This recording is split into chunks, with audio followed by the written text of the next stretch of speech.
Today we're diving into the most exciting roguelikes and roguelites releasing in 2026, and trust me, this year is stacked. To keep things quick and easy, I've broken these down into 3 groups. The first grouping is games that have a confirmed release date or month or window if you like. The second are games that simply say 2026 as their target, and the third group are games that don't have a release date yet but have a solid chance of dropping this year based on development, progress, teasers and studio history. Before we get into it, please consider supporting me, hitting that like and subscribe. It makes a big difference to me and it's really appreciated. And now let me start my run. First up, the games with a confirmed release date, and let's start with probably the biggest one for me, and that is Mewgenics, which has a release date of February 10th. Mewgenics is the long-awaited cat breeding tactical turn-based roguelike game from none other than Edmund Macmillan, the creator of Binding of Isaac, Super Meat Boy, and basically half of the internet's childhood trauma. This game has been in development for over a decade, but the wait looks worth it. It mixes tactical grid-based combat, genetics-based party building and permadeath, randomness, everything you'd expect from Macmillan, but with an even weirder twist. If you love chaotic synergies and discovery-heavy runs, this is probably going to own your life. Next up is another long-awaited game, Slay the Spire 2, which is due to come out in March 2026, the sequel to the game that invented the modern deck building roguelike formula. Megacrit is going all in here. New characters, new art direction, and a deeper focus on branching strategies per run. The devs have said they're building the game with lessons learned from years of player mods and competitive play. With how dominant the first game still is, Slay the Spire 2 might be the biggest roguelike launch of the decade. However, one thing I will say is it just seems to look like more Slay the Spire. But I'm okay with that. Some people won't be. Next up is Saros, due to drop on March 20th, the next game from the Returnal developer Housemarque, and it's heading our way in just a few months. As an action-driven experience that sets out to tell an emotional story, this upcoming title will see you take on the role as Arjun Devraj, played by Rahul Kohli. Honestly, I can't wait to see what they bring here, how drastically it changes from Returnal and what the story brings. And for those of you that did watch my recap of the last 10-11 years of roguelikes, crowning the roguelike of the year for every year, yes, I missed Returnal. It was in my list. I do love Returnal. I'm sorry. Next up is Erosion, due to drop in Q2. Erosion looks very unique. It's a voxel-based open-world roguelike. It explains the story as your daughter has been kidnapped and you need to save her before time steals her away, as every death adds or skips, if you like, a decade of time. You might save her, but she might be an old lady. You explore an open world where your actions reshape the timeline. They say, join a cult, steal a ride, gamble cheddar. You might then die, and that farm you saw is now a cultist compound. Very intriguing, and it looks awesome. Looks like it's got a good story coming in Q2. Now, before I move into games with a 2026 window, if you have got this far, please cast your vote in the comments of what your roguelike of the year for 2025 is. I did a video recently showcasing the best winners from the last decade and why the Game Awards should have a category for roguelikes. I will post a video later on in December of the results of all your comments or your votes in X, and I appreciate any votes that get cast in the comments. Plus, please hit that like and subscribe if you've got this far. Next up are games with a 2026 release window. First up is Streets of Rogue 2, which is coming soon, it says. Originally it had a December 2025 timeline, however now it just says coming soon. The sequel to one of the most chaotic, immersive sim roguelites ever made. Streets of Rogue 2 is a single or co-op player experience where you go fully open world, letting you tackle missions however you want. Stealth, hacking, diplomacy, or absolute clown show chaos. The original is a cult classic because every run feels like a story you made up on the spot, and the sequel looks like it's putting that sandbox on steroids. This is one of the safest bets for a top 10 roguelike of the year, outside of those I've already stated. Next up is Neath, one that I imagine some people haven't yet heard of. From the creators of Rogue Legacy, Celador Games is back with Neath, a dark fantasy kind of tactical RPG, which they say is set in a decaying world shadowed by an irradiated inverted tower, using a fluid turn-based system where the turn order is always shifting. You dictate the actions of both friend and foe alike. There are traps, bartering, fated die, and while it might seem similar to many turn-based roguelikes, it being made by the Rogue Legacy devs gives me hope it will be a little more than that. Next up is one I absolutely adore already, and that's Windblown. Motion Twin, the team behind Dead Cells, is working on Windblown, an ultra-fast, anime-infused action roguelike where mobility and speed take center stage.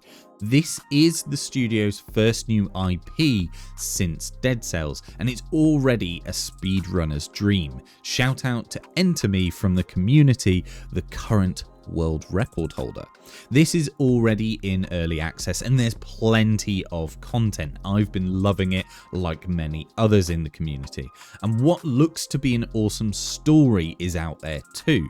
Huge bosses, snappy movement and co-op focus should make this one of the most fluid and combat heavy roguelikes in 2026. Hoping that it comes out fully. Next up is Hero's Hand. This is kind of the ultimate poker-based roguelike RPG adventure, according to them. Hero's Hand packs a strategic punch. Become the Knight of Spades, save the lands of Cardunia. The game features kind of hand-drawn animation and very humorous fantasy monsters. They have an amazing trailer that seems to have a really comedic style, but they say it's an addictive turn-based poker combat that keeps you coming back for more. If you watch the trailer, I think this one really could be special. Next up is Wanderburg, which is something a bit different. It looks like Howl's Moving Castle, but as a roguelike. However, in the game, you control a castle on wheels that will eat anything in front of it. That then expands your vehicle fortress with weapon modules like cannons and wizard towers, explosive mines, etc. Grow your castle bigger and bigger by defeating different bosses, and it seems mad but great. This is a smaller title for sure, but something interesting nonetheless. Looks like it could have a few hours sunk into it. Next up is Tears of Metal, a third-person medieval hack and slash roguelike with chunky physics-based combat. Think kind of Dynasty or Hyrule Warriors. You carve through hordes of enemies to reclaim your island with the help of your formidable Scottish battalion.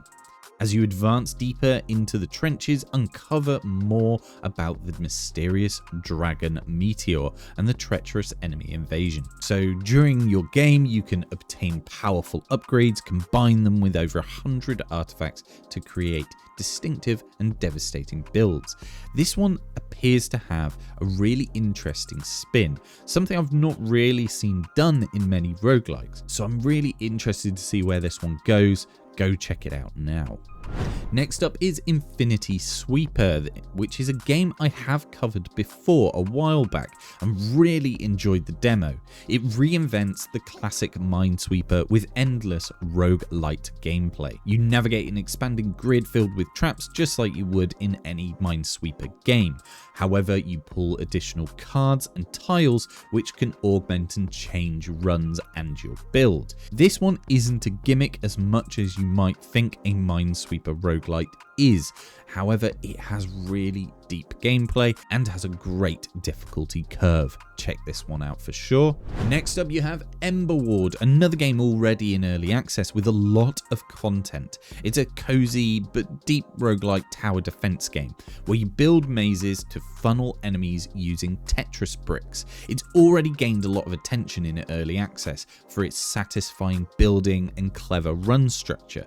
2026 should bring the full release of this game, and fans of the strategy or base building roguelites and tower defense games must check this one out. With gorgeous art and a really deep customization, you should absolutely keep this one on your watch list.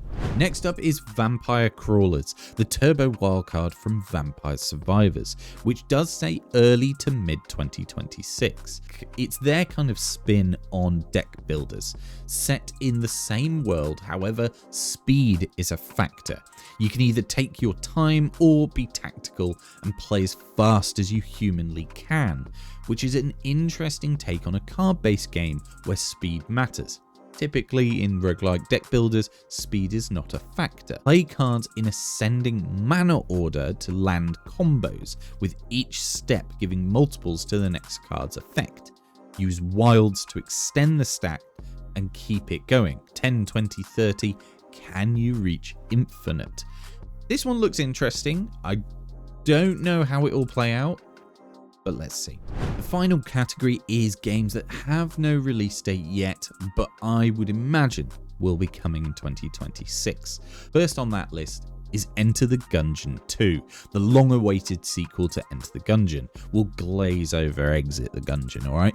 One of the most iconic bullet hell roguelikes ever made. Dodge Roll has been quiet about this one, but given the scale of the original, expectations are sky high. If it releases in 2026, this will be one of the biggest launches of the year, period. It has changed aesthetically by having a three-dimensional art style, and I'm not 100% sold on that just yet, but I do have hope.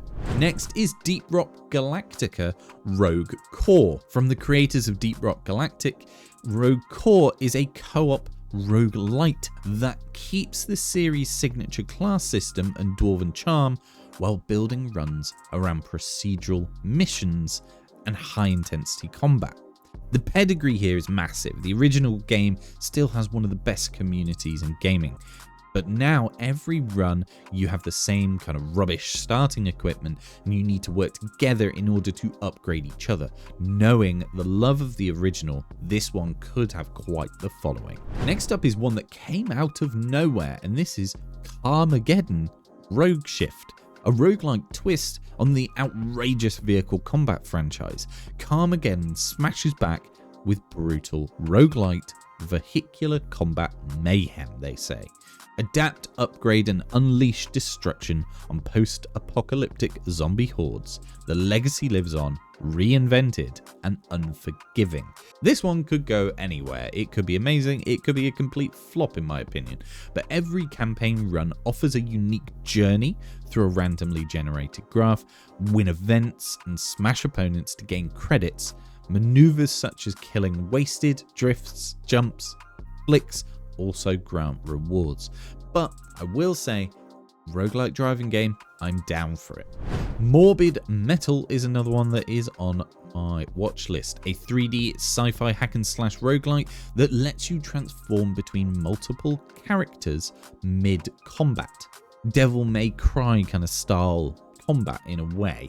It's flashy, fluid, and hardcore with a ton of potential if it sticks the landing easily. One of the most stylish games on the list. Check out the demo now. Moving on, we've got Rogue Soulstone, which is a fast-paced action RPG with roguelike elements. You play as a void hunter and dive deep into the loop of exploration, combat, and evolution.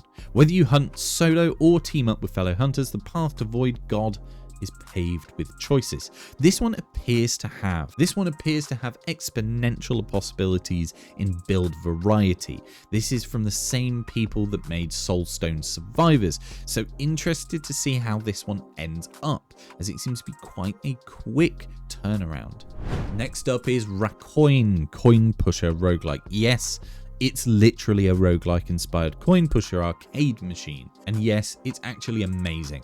It's so good that even my wife got addicted to the demo, who is a roguelike virgin. Think physics, chaos, gambling mechanics, and meta progression is the kind of game that becomes a viral hit overnight. And from the publishers who found Balatro Playstack, it has some potential. Check this demo out now, you could get hooked. Next up, Voidbreaker, another one from Playstack as well, and another that is in early access already. I've covered this game and I love it. It's a super fast-paced FPS with destructible environments and a very dynamic gun upgrade system, and just a crazy fun shooter. Check it out now, it's totally worth it. It's worth the price even as an early access game. And lastly is Shroom Gloom, a cozy yet dark dungeon delving deck builder where you go deeper into a mushroom filled underworld, they say. It's charming, clever, and oozing atmosphere. One of those kind of smaller indie roguelikes that might surprise everyone. I played the demo and I really enjoyed it, and anything coming from Devolver Digital has a chance to be great. They seem to find some of the best indie and roguelike games out there. So there you have it, there's the list. 2026 is shaping up to be one of the strongest years ever for roguelikes and roguelites, whether you're into action, tactics, deck builders, or just absolute chaos. Let me know in the comments which one you're most interested in and most excited for, and of course, if I missed any, drop them below so I can cover them in future video, and please hit that like and subscribe so you don't miss some videos coming soon covering lists of the best deck builder roguelikes, FPS roguelikes, and so on. I've been JammyGiraffe, sending love and positivity as always. I appreciate all the support. Good luck in your next run. Jammy out.